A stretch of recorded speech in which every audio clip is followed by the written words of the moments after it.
Assalamualaikum warahmatullahi wabarakatuh. Selamat jumpa dengan saya Marhama Ulfa dalam mata kuliah Statistika. Materi kita pada hari ini adalah distribusi normal. Nah, kita bahas terlebih dahulu tujuan pembelajaran. Yang pertama, mahasiswa dapat memahami definisi normal. Kedua, mahasiswa dapat memahami kegunaan distribusi normal.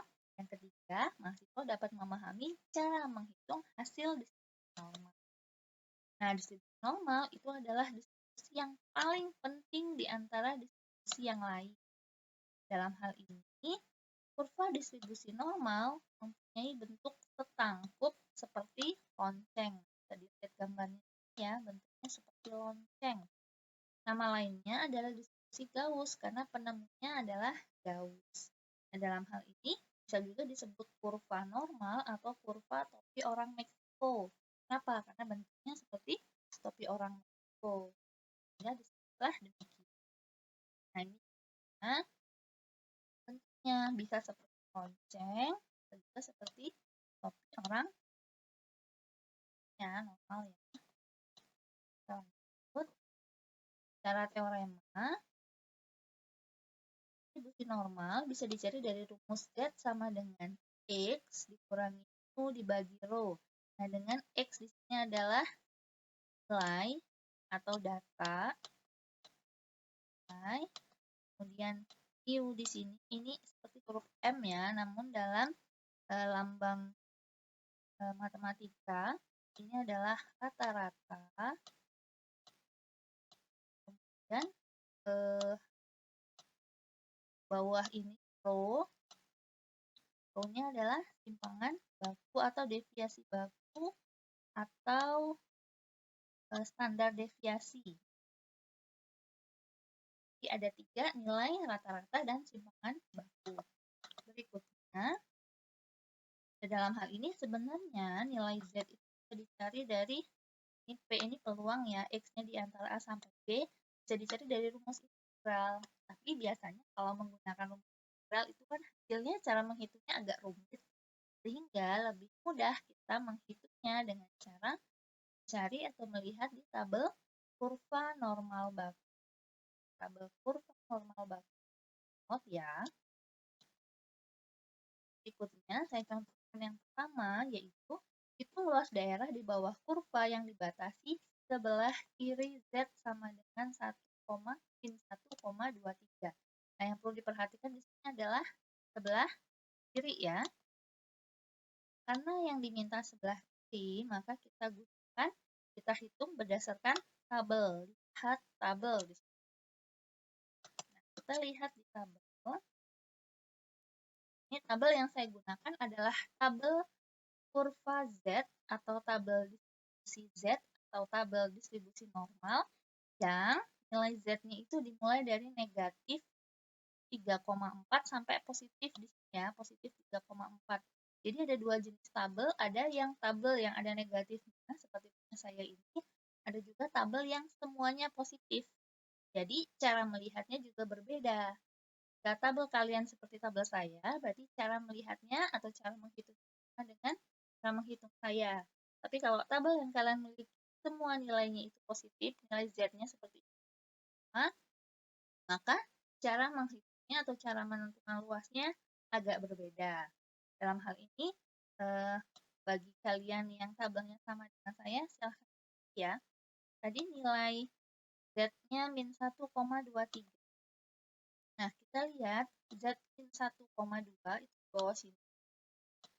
1,2. Ini ya, 1,2. Nah, 3-nya itu dari kolom yang sebelah sini. 1,23 ini kan angka terakhirnya 3 ya. Kita lihat yang letak satu baris dan satu kolom dengan 2 ini.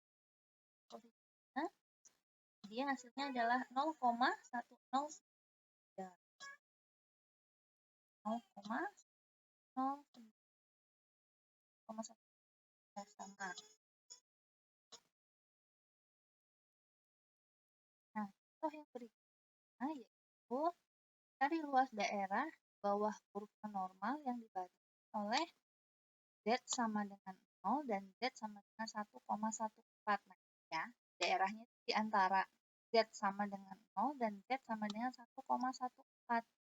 Kalau daerahnya di antara, maka kita bisa menghitung dengan cara mencari luas yang besar. Ini kan yang besar ya, di sini. Kurangi luas yang kecil. Luas yang besar dikurangi luas yang kecil, yang besar ini 1,14. Z-nya berdasarkan tabel 1,14 itu luasnya adalah 0,879 dan Z sama dengan 0 luasnya adalah 0, berdasarkan tabel ya. Tetap kita melihat tabel. Luas akhirnya adalah 0,329. Yang berikutnya, kalau yang diminta soal adalah luas yang di antara luas yang dibatasi sebelah kanan Z. Yang pertama sebelah kiri, yang kedua di antara, dan yang ketiga sebelah kanan.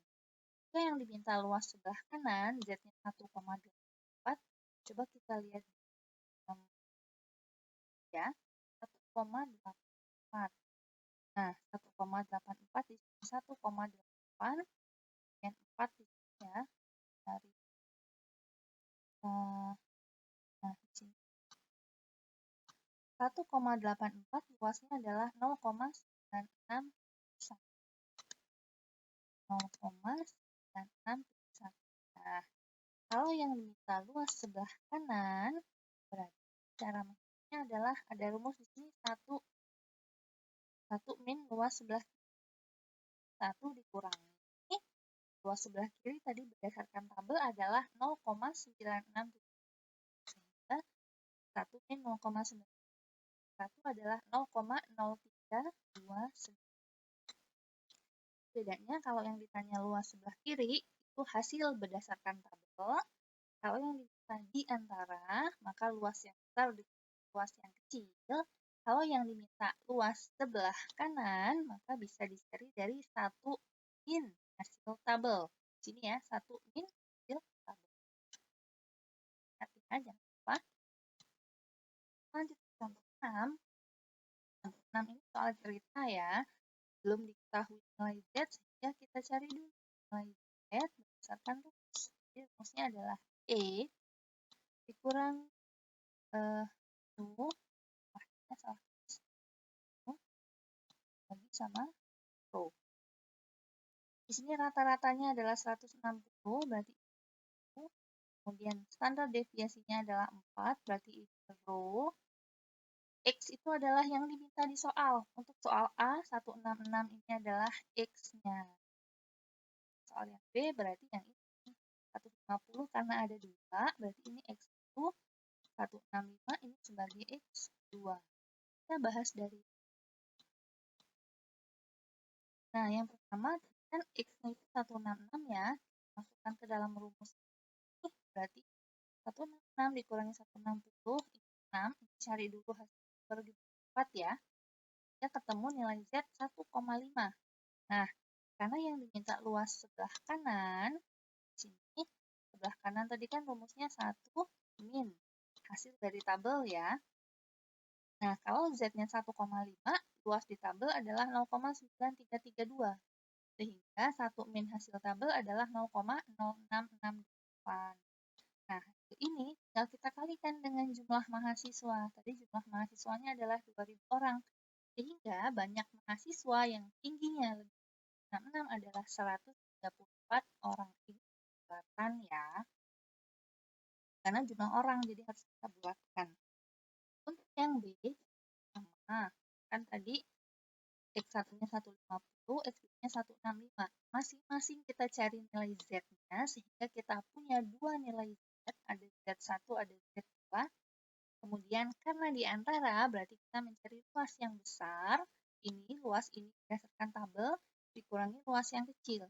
Kemulah, ya, nilainya segitu, akan dilihat di tabelnya 0,882.